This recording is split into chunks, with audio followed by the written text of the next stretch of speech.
My dear students, আজকের আলোচনা past participle বা V3 এর ব্যবহার, অর্থাৎ একটি ভার্বের থার্ড ফর্ম বা পিপি ফর্ম আমরা কোথায় কোথায় ব্যবহার করতে পারি।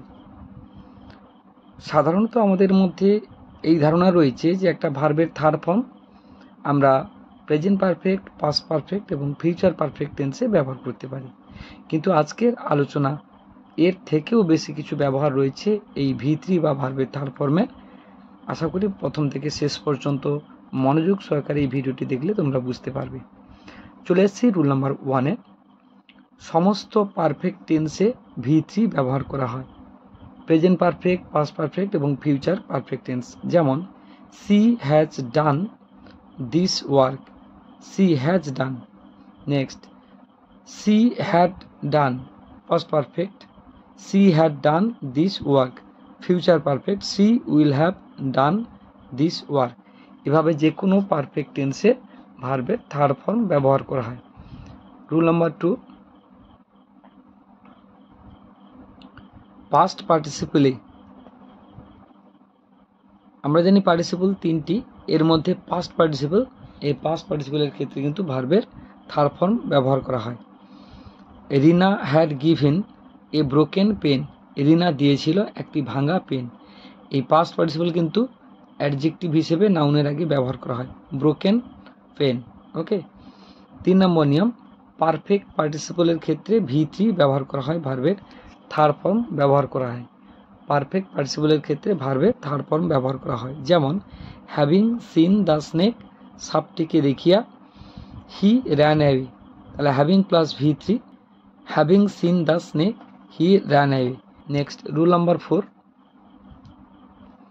প্যাসিভ ভয়েসের ক্ষেত্রে V3 বা ভার্বের থার্ড ফর্ম ব্যবহার করা হয়। প্যাসিভ ভয়েসের ক্ষেত্রে ভার্বের থার্ড ফর্ম ব্যবহার করা হয়ে থাকে। যেমন the car is driven by him, এই ইজের পর ভার্বের থার্ড ফর্ম ব্যবহার করা হয়েছে, drive drove driven. Okay. Next, rule number 5, nominative absolute phrase. কারণ এবং ফলাফল সংক্রান্ত দুটি বাক্য থাকলে কারণ সংক্রান্ত বাক্যে সাধারণত নমিনেটিভ অ্যাবসোলিউট ফ্রেজ ব্যবহার করা হয়। এখানে হ্যাভিং প্লাস V3 ব্যবহার করা হয়েছে। এই হ্যাভিংয়ের পরে ভার্বের থার্ড ফর্ম বা V3, এটা হচ্ছে নমিনেটিভ অ্যাবসোলিউট ফ্রেজের একটা example. Having fought the battle he came home.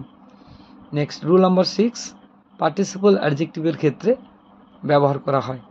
Participle অ্যাডজেক্টিভের ক্ষেত্রে ভার্বের থার্ড ফর্ম ব্যবহার করা হয়। Don't sit on the broken chair.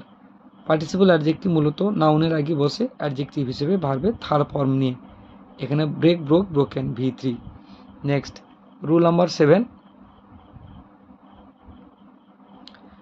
Could have বা শুড হ্যাভের পরে ভার্বের থার্ড ফর্ম বসে। কুড হ্যাভ কিংবা শুড হ্যাভের পরে ভার্বের থার্ড ফর্ম বসে। যেমন you should have participated in a morning walk, তোমার উচিত ছিল একটি মর্নিং ওয়াক বা প্রাতঃভ্রমণে অংশগ্রহণ করার। You should have participated in a morning walk, এখানে শুড হ্যাভ বা কুড হ্যাভের পরে ভার্বের থার্ড ফর্ম ব্যবহার করা হয়েছে, V3। Okay. Next one, passive ভয়েসে বি এর পরে, অর্থাৎ যদি মোডাল অক্সিলারি ভার্বের প্যাসিভ ভয়েস হয় সেখানে কিন্তু এই বি এর পরে ভার্বের থার্ড ফর্ম ব্যবহার করা হয়। যেমন can be done, shall be done, will be done, should be done. এই ধরনের বি এর পরে ভার্বের V3 হয় প্যাসিভ ভয়েসের ক্ষেত্রে। আজকে এই পর্যন্ত, ভালো থেকো আর সঙ্গে